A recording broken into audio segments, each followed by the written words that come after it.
சீராக்க ஞானம் அதிகாரம் 14. உண்மையான மகிழ்ச்சி. நாவினால் தவறு செய்யாதோர் பேறு பெற்றோர். அவர்கள் பாவங்களுக்கான மன உறுத்தல் இல்லாதவர்கள். தம் மனச்சான்றால் கண்டிக்கப்படாதோர் பேறு பெற்றோர். நம்பிக்கை தளராதோரும் பேறு பெற்றோர். பொறாமையும் பேராசையும். கஞ்சனுக்கு செல்வம் ஏற்றதல்ல, கருமிக்கு அதனால் என்ன பயன்? தமக்கென செலவிடாமல் சேர்த்து வைக்கும் செல்வம் பிறரையே சென்றடையும். அச்செல்வத்தால் பிறரே வளமுடன் வாழ்வர். தங்களையே கடுமையாக நடத்துவோர் அடுத்தவருக்கு எங்கனம் நன்மை செய்வர். அவர்கள் தங்களிடம் உள்ள செல்வங்களையே துய்த்து மகிழ தெரியாதவர்கள். தமக்கு தாமே கருமையாய் இருப்போரை விட கொடியவர் இலர். அவர்களது கஞ்சத்தனத்துக்கு இதுவே தண்டனை. அவர்கள் நன்மை செய்தாலும் அது அவர்களை அறியாமல் நிகழ்கின்றது. இறுதியில் தங்கள் கஞ்சத்தனத்தையே காட்டிவிடுவர். பொறாமை கொண்டோர் தீயோர். பிறரை புறக்கணித்து முகத்தை மறுபக்கம் திருப்பிக் கொள்வர். பேராசை கொண்டோர் உள்ளது கொண்டு நிறைவு அடைவதில்லை. பேராசையுடன் கூடிய அநீதி உள்ளம் தளர்வு அடைய செய்கிறது. கருமிகள் மற்றவர்களுக்கு உணவை அளந்தே கொடுப்பார்கள். அவர்களின் உணவறையில் எதுவும் இராது. குழந்தாய், உள்ளத்தை கொண்டு உன்னையே பேணிக்கொள். ஆண்டவருக்கு ஏற்ற காணிக்கை செலுத்து. இறப்பு யாருக்கு காலம் தாழ்த்தாது என்பதையும், நீ சாக வேண்டிய நேரம் உனக்கு இன்னும் சொல்லப்படவில்லை என்பதையும் நினைவில் கொள். நீ இறக்கும் முன் உன் நண்பர்களுக்கு உதவி செய்.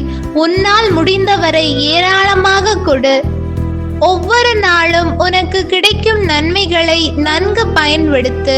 உன் வாழ்வின் இன்பங்களை துய்க்காமல் விட்டு விடாதே. உன் உழைப்பின் பயனை பிறருக்கு விட்டு விடுவதில்லையா? நீ உழைத்து சேர்த்ததை பங்கிட்டு கொள்ள விடுவதில்லையா? கொடுத்து வாங்கு, மகிழ்ந்திரு. பாதாளத்தில் இன்பத்தை தேட முடியாது. ஆடை போன்று மனிதர் அனைவரும் முதுமை அடைகின்றனர். நீ திண்ணமாய் சாவாய் என்பதே தொன்மை நெறிமுறை. இலை அடர்ந்த மரத்தின் சில இலைகள் உதிர்கின்றன, சில இலைகள் தளிர்கின்றன. ஊனும் உதிரமும் கொண்ட மனித இனத்திலும் சிலர் இறப்பர், சிலர் பிறப்பர். கைவேலை பாடுகள் எல்லாம் மட்கி மறையும்.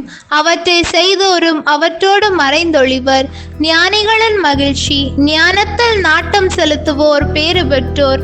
அறிவு கூர்மை கொண்டு வாதிடுவோரும் பேறு பெற்றோர்.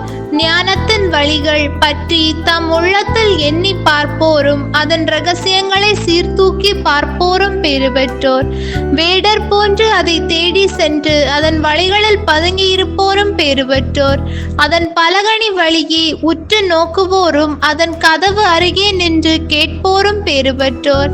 அதன் வீட்டின் அருகே தங்குவோரும் அதன் சுவரில் தம் கூடாரத்தின் மூளையை இருக்குவோரும் பேறு பெற்றோர். அதன் அருகிலேயே தம் கூடாரத்தை அமைப்போரும் அதன் இனிமை நிறைந்த இடத்தில் தம் இல்லத்தை கட்டுவோரும் பேறு பெற்றோர். அதன் நிழலில் தம் பிள்ளைகளை கிடத்துவோரும் அதன் கிளைகளுக்கு அடியில் தங்குவோரும் பேறு பெற்றோர். வெப்பத்து நின்று ஞானத்தின் தஞ்சம் புகுவோரும் அதன் மாட்சியின் நடுவே குடியிருப்போரும் பேறு பெற்றோர். ஆண்டவரின் அருள்வாக்கு. இறைவா, உமக்கு நன்றி. ஹோலி பைபிள் தமிழ் சேனலில் திங்கள் முதல் வெள்ளி வரை திருவிவிலியத்தின் ஒரு அதிகாரமானது பதிவேற்றம் செய்யப்படும். நம் அன்பு கடவுளின் ஆசியும் அருளும் இன்னும் பலருக்கு கிடைக்கப்பெற ஹோலி பைபிள் தமிழ் சேனலை சப்ஸ்கிரைப் செய்யவும். மேலும் உங்கள் உறவினர் மற்றும் நண்பர்களுடன் ஷேர் செய்யவும். நன்றி.